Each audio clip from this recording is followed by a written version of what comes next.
Backward के लोग हैं, मुसलमान हैं, जिन पर जुल्म हो रहा है जातिगत और संप्रदाय के धर्म के आधार पर, क्या वो तुम्हारे इस हिंदू राष्ट्र को स्वीकार करेंगे? मुझे तो लगता है कोई स्वीकार नहीं करेगा। चंद्रशेखर आजाद संविधान पर बोलने की बात करता है, जुल्म पर बोलने की बात करता है, अत्याचार पर बोलने की बात करता है, हॉस्टल में लड़कियों को लड़कों को मार दिया जाता है उस पर बात करता है, घरों में आग लगा दी जाती है उस पर बात करता है, बच्चों को सड़कों पर मार दिया जाता है उसको याद बात करता है, तो उसको बोलने नहीं दिया जाता है। राम की बात सुनने का टाइम है, राम मंदिर को सुनने की टाइम है, कृष्ण जन्मभूमि को, मस्जिद को सुनने का टाइम है, आपके जो विश्वनाथ का मंदिर या मस्जिद बनी है उसको सुनने का टाइम है, आपके जामा मस्जिद में वो शिवलिंग निकल रहा है उसके लिए टाइम है, लेकिन बौद्धों के जो उसके नीचे बुद्ध विहार निकल रहा है, जुल्म हो रहा है, उसके लिए टाइम नहीं है कि आप लोग सब एक हो जाओ, नहीं तो तुम मिट जाओगे। मुसलमान भी यहाँ मिटेगा, ईसाई भी मिटेगा। यदि ये देश हिंदू राष्ट्र होता है और संविधान को बदला जाता है तो ना तुम रहोगे ना हम रहेंगे, और बैकवर्ड रहेगा, ना शेड्यूल कास्ट रहेगा, ना शेड्यूल ट्राइब्स रहेगा, सब लोगों का मटिया मेट हो जाएगा। चंद लोगों के हाथ में ये देश रह जाएगा। जो इस देश का मूल निवासी है वो फिर कटोरा लेकर भीख मांगेगा। जो IAS और IPS बनते हैं उनको बनने नहीं दिया जाएगा, इंजीनियर डॉक्टर बनते हैं उनको बनने नहीं दिया जाएगा। ये देश के पढ़े लिखे लोगों, ये देश के नौजवानों, ये देश के डॉक्टर इंजीनियरों, ये देश के IAS IPS हो, मैं और किसी से नहीं कह रहा, लेकिन याद रखना आने वाले समय में न तुम केक खरीद पाओगे, न सोफा पर चल पाओगे, न सोफा पर रह पाओगे, न गाड़ी में चल पाओगे, न बड़े मकान में रह पाओगे। तुम्हारा स्थान होगा झोंपड़ी, और जहाँ से सारी गंदगी बहती है, जहाँ पर नाला आता है, वहाँ पर तुम रहोगे। सार्वजनिक स्थानों पर तुम चल नहीं पाओगे, कोई दुकान तुम खोल नहीं पाओगे, IAS IPS बन नहीं पाओगे, रोजगार के अवसर खत्म हो जाएंगे।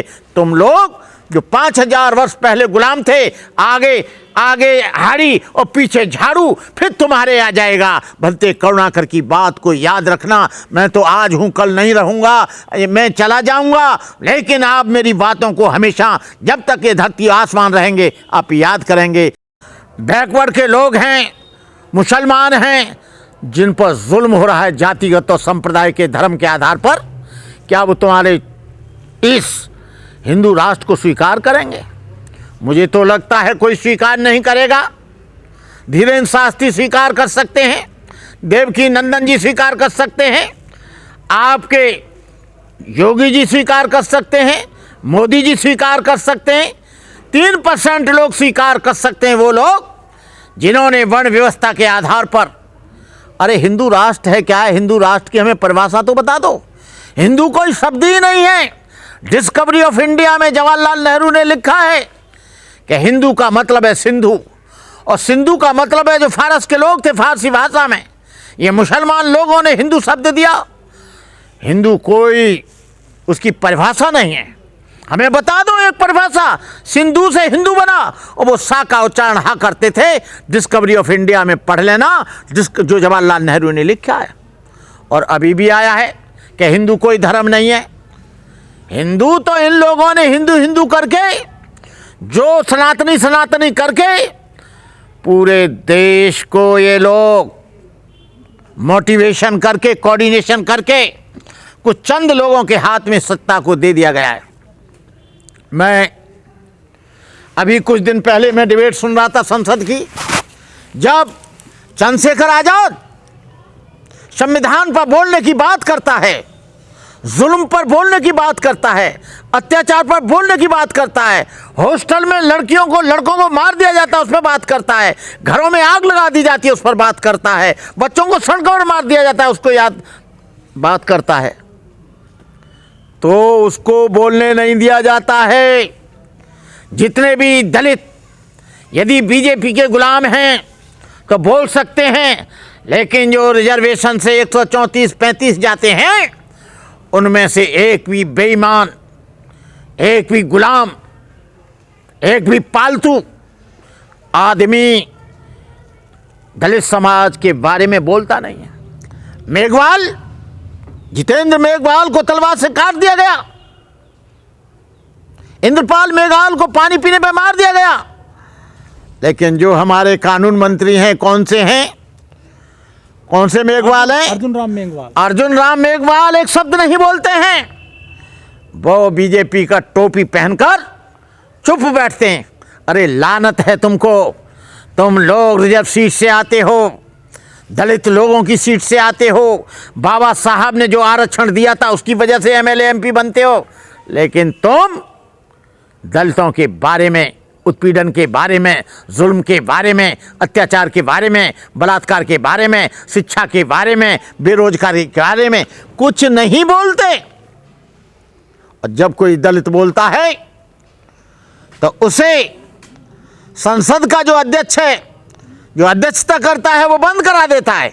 नहीं, अभी टाइम नहीं है, तुम्हारे हिंदू राष्ट्र को सुनने का टाइम है, राम की बात सुनने का टाइम है, राम मंदिर को सुनने की टाइम है, कृष्ण जन्मभूमि को, मस्जिद को सुनने का टाइम है, आपके जो विश्वनाथ का मंदिर या मस्जिद बनी है उसको सुनने का टाइम है, आपके जामा मस्जिद में वो शिवलिंग निकल रहा है उसके लिए टाइम है, लेकिन बौद्धों के जो उसके नीचे बुद्ध विहार निकल रहा है, जुल्म हो रहा है, उसके लिए टाइम नहीं है। ये संविधान कहता है कि हर व्यक्ति स्वतंत्र है वैचारिक रूप से, उसकी अभिव्यक्ति को यहाँ दबाया जाता है, उसकी बातों को मिटाया जाता है, उसके एक्सप्रेशन को कुचला जाता है, उसकी भावनाओं के साथ भावनात्मक बलात्कार होता है, उसकी भावनाओं की हत्या होती है, वो कुछ कह नहीं पाता। ये देश के अछूतों, ये देश के संविधान को मानने वाले लोगों, पिछड़ा वर्ग और दलित समाज के लोगों, मुसलमान और ईसाई और पारसी लोगों, सिख और सारे लोगों, एक हो जाओ। बहुजन समाज में पिछड़ा वर्ग को मानता, ईसाइयों को, बौद्धों को, सिखों को, जैन और पारसियों को मानता हूँ। ये सारे लोग एक मंच पर आइए। इस देश की सत्ता पर जब तक तुम काबिज नहीं होगे, इस देश के संसद में जब तक नहीं घुसोगे, तुम्हारी कोई बात नहीं मानी जाएगी। तुम लोग प्रदर्शन करते हो, बड़े बड़े नारे लगाते हो, पार्लियामेंट के जंतर मंतर पर आते हो, लेकिन तुम्हारा जो मेमोरेंडम है, एजेंडा है, वो डस्टबिन में डाल दिया जाता है। और ज़्यादा उद्यम मचाते हो तो पुलिस को लाठियों से तुमको तोड़ दिया जाता है, तुम्हारे सर फाड़ दिए जाते हैं, तुम्हारे अंग तोड़ दिए जाते हैं। ऐसे कैसे होगा? एक प्लान बना लो इस देश में कि हम लोग संविधान को बदलने नहीं देंगे, इस देश को धर्मनिरपेक्ष होने नहीं देंगे। जो डॉक्टर अंबेडकर ने संविधान बनाया है उसको लेस मात्र भी हम तुमको छूने नहीं देंगे। तुम लोग एक हो जाओ, जितने भी लोग हैं। भंते करुणाकर, कोई द्वेष में नहीं कह रहा, कोई घृणा नहीं है किसी से, लेकिन इन लोगों ने इस देश के संविधान को आज तक इम्प्लीमेंट नहीं होने दिया। इम्प्लीमेंट क्यों नहीं होता है? तुम्हारी संसद के सदन में संख्या नहीं है। और 135 लोग यदि ये चाहें तो संसद को कल गिरा सकते हैं, लेकिन ये पालतू लोग हैं, इनके गले में पट्टा बंधा हुआ है, ये लोग कुछ नहीं बोलेंगे। अरे रामदास आठवले तुम ही कुछ बोल दो, अर्जुन मेघवाल तुम ही बोल दो, जो 135 लोग आए वही बोल दें। जब चंद्रशेखर आजाद दहाड़ता है तो आप लोग उसे चुप करने का प्रयास करते हो। तुम चुप कर लो सदन में 300-400 लोगों के बीच में, लेकिन हम इस देश के बाहर करोड़ों लोगों में चिल्लाएंगे। और जब चिल्लाएंगे, जब वो लोग एकता की दृष्टि में आएंगे, कोऑर्डिनेशन मोटिवेशन करेंगे, तो तुम्हारा ये सदन चल नहीं पाएगा। इसलिए जो भी दलित बोलना चाहता है, मैं अर्जुन मेघवाल से नहीं कहना चाहता, मैं रामदास आठवले से भी नहीं कहना चाहता, क्योंकि ये लोग तो पूरा का पूरा समर्पण इन्होंने बीजेपी को और आरएसएस को कर दिया है, शिवसेना को कर दिया है। इनको हम अम्बेडकरवादी मानते भी नहीं और इनका अम्बेडकर से कोई लेना देना नहीं है। और मैं कहना चाहूँगा, जो संविधान के बारे में ना बोले, उसको डॉक्टर अंबेडकर की जयंती में, डॉक्टर अंबेडकर की श्रद्धांजलि में कभी मत बुलाना। और अंबेडकर जयंतियों पर तो ऐसे लोगों को इनको पूछना जूते मारकर कि डॉक्टर अंबेडकर की विचारधारा पर तुम क्यों नहीं बोलते हो। जिस डॉक्टर अंबेडकर के आरक्षण से, जिस डॉक्टर अंबेडकर की वजह से तुम लोग एमएलए एमपी बने हो। तो मैं इन्हीं शब्दों के साथ आप सबसे यही चाहूँगा, अपील करूँगा कि आप लोग सब एक हो जाओ, नहीं तो तुम मिट जाओगे। मुसलमान भी यहाँ मिटेगा, ईसाई भी मिटेगा। यदि ये देश हिंदू राष्ट्र होता है और संविधान को बदला जाता है तो ना तुम रहोगे ना हम रहेंगे, और बैकवर्ड रहेगा, ना शेड्यूल कास्ट रहेगा, ना शेड्यूल ट्राइब्स रहेगा। सब लोगों का मटिया मेट हो जाएगा, चंद लोगों के हाथ में ये देश रह जाएगा। जो इस देश का मूल निवासी है वो फिर कटोरा लेकर भीख मांगेगा। जो आईएएस और आईपीएस बनते हैं उनको बनने नहीं दिया जाएगा, इंजीनियर डॉक्टर बनते हैं उनको बनने नहीं दिया जाएगा। ये देश के पढ़े लिखे लोगों, ये देश के नौजवानों, ये देश के डॉक्टर इंजीनियर हो, ये देश के आईएएस आईपीएस हो, मैं और किसी से नहीं कह रहा, मैं बैकवर्ड और शेड्यूल कास्ट के जो लोग बाबा साहब संविधान की वजह से जिन पोस्टों पर पहुंचे हैं, कुछ पे बैक टू सोसाइटी करिए समाज को। आप लोग अंदर काम करिए, हम लोग बाहर काम करते हैं। लेकिन तुमको तो 100 रुपया देने में, 50 रुपया देने में तुम्हारी माँ मरती है। 500 रुपये का चॉकलेट, 1000 का केक तुम अपने बच्चे के बर्थडे पे मनाते हो। लेकिन याद रखना, आने वाले समय में न तुम केक खरीद पाओगे, न सोफा पर चल पाओगे, न सोफा पर रह पाओगे, न गाड़ी में चल पाओगे, न बड़े मकान में रह पाओगे। तुम्हारा स्थान होगा झोंपड़ी, और जहाँ से सारी गंदगी बहती है, जहाँ पर नाला आता है, वहाँ पर तुम रहोगे। सार्वजनिक स्थानों पर तुम चल नहीं पाओगे, कोई दुकान तुम खोल नहीं पाओगे, आईएएस आईपीएस बन नहीं पाओगे, रोजगार के अवसर खत्म हो जाएंगे। तुम लोग जो 5000 वर्ष पहले गुलाम थे, आगे आगे हाड़ी और पीछे झाड़ू फिर तुम्हारे आ जाएगा। भलते करुणाकर की बात को याद रखना। मैं तो आज हूँ, कल नहीं रहूँगा, मैं चला जाऊँगा, लेकिन आप मेरी बातों को हमेशा, जब तक ये धरती आसमान रहेंगे, आप याद करेंगे। संविधान बदलने की चर्चा, हिंदू राष्ट्र बनाने की चर्चा बहुत ज़ोरों से चल रही है। संसद में भी डिबेट चल रही है। लेकिन मेरा ऐसा मानना है, आज मैं 50-60 वर्ष से देश और देश के हालात, कांग्रेस की गवर्नमेंट देखी, बीजेपी की गवर्नमेंट आई, जनता पार्टी की गवर्नमेंट आई, विश्वनाथ प्रताप सिंह की गवर्नमेंट आई, तमाम गवर्नमेंटें यहाँ पर आती गईं, जाती रहीं। लेकिन मेरा ऐसा मानना है, जहाँ तक मैं देख रहा हूँ, कि आज 26 जनवरी 1950 को संविधान लागू हुआ, 49वें मसौदा बनकर तैयार हुआ। लेकिन आज तक 26 जनवरी 1950 से आज तक 74 वर्ष हो गए, 75 वर्ष होने जा रहे हैं। लेकिन संविधान आज तक इम्प्लीमेंट नहीं हुआ, आज तक लागू नहीं हुआ।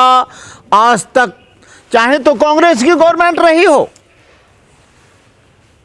उस समय भी बड़े बड़े कांड हुए। देवली कांड हुआ, जिसमें 14 बच्चों को, 14 लड़कों को, 14 पुरुषों को, स्त्रियों को गोलियों से भून दिया गया। शादूपुर कांड हुआ, देवली कांड हुआ, परसी कांड हुआ, कुम्हेर कांड हुआ, बेलछी कांड हुआ, विश्रामपुर कांड हुआ, बाजितपुर मोड़ा कांड हुआ। एक के बाद एक कांड, हजारों लोग, दलित आदिवासी मारे गए, निर्दोष बेगुनाहों को जेलों में ठूंसा गया। डॉक्टर अंबेडकर ने जब संविधान जवाहरलाल नेहरू और राजेंद्र प्रसाद के हाथ में दिया, बड़े खुश थे। लेकिन घर में आके वो चुपचाप बैठ गए। रत्तू ने पूछा, बाबा साहब आप क्यों उदास बैठे हैं? आपने तो वो काम किया है जो 5000 वर्ष से गुलाम थे, उनको पढ़ने का अधिकार दिया है, उनको पानी पीने का अधिकार दिया है, उनको रोजगार करने का अधिकार दिया है, उनको सार्वजनिक स्थानों पर जीने का अधिकार दिया है, अच्छे मकानों में रहने का अधिकार दिया है। बाबा साहब अम्बेडकर ने कहा, रत्तू, मैंने ऐसे ब्राह्मणवादी मनुवादियों के हाथ में संविधान दिया है जो इसको कभी इम्प्लीमेंट नहीं करेंगे। मैं देख रहा हूं, जब शब्बीरपुर का कांड हुआ, बहन मायावती ने प्रश्न उठाया कि दलितों पर जुल्म हुआ है, उनके घर जलाए गए। मैं उस पर बोलना चाहता हूं, लोग मारे गए हैं, लोगों की हत्याएं हुई हैं, लेकिन बहन मायावती को संसद में बोलने नहीं दिया गया और मजबूर होकर उन्होंने सदन से इस्तीफा दे दिया। आज तक चाहे बीजेपी हो, कांग्रेस तो थी, लेकिन बीजेपी आज इस धर्मनिरपेक्ष राष्ट्र को हिंदू राष्ट्र बनाने के लिए कथावाचकों को कह दिया है, तुम पद यात्रा करो, कथाओं में कहो हिंदू राष्ट्र बनेगा, संविधान बदला जाएगा। ये देश, डॉक्टर अंबेडकर ने देश का संविधान बड़ा सोच समझकर, गहरा अध्ययन करके ये संविधान बनाया था। लेकिन आज धर्मनिरपेक्षता खतरे में है, दलित खतरे में है, पिछड़ा वर्ग खतरे में है, दलित समाज खतरे में है, अनुसूचित जाति जनजाति खतरे में है, क्योंकि संविधान को पूरी तरह से खत्म कर दिया गया है। उनकी शिक्षा को महंगा किया जा रहा है, रोजगार के अवसर खत्म कर दिए गए हैं, महंगाई सर छू रही है। आज पूरे देश में कोहराम मचा हुआ है। ये सरकारी उपक्रमों का, सरकारी संस्थानों का निजीकरण किया जा रहा है। आज SC ST के कोटे को अप्रोच रूप से खत्म कर दिया गया है। ये देश जब आप हिंदू राष्ट्र बनाएंगे, हम नहीं कहना चाहते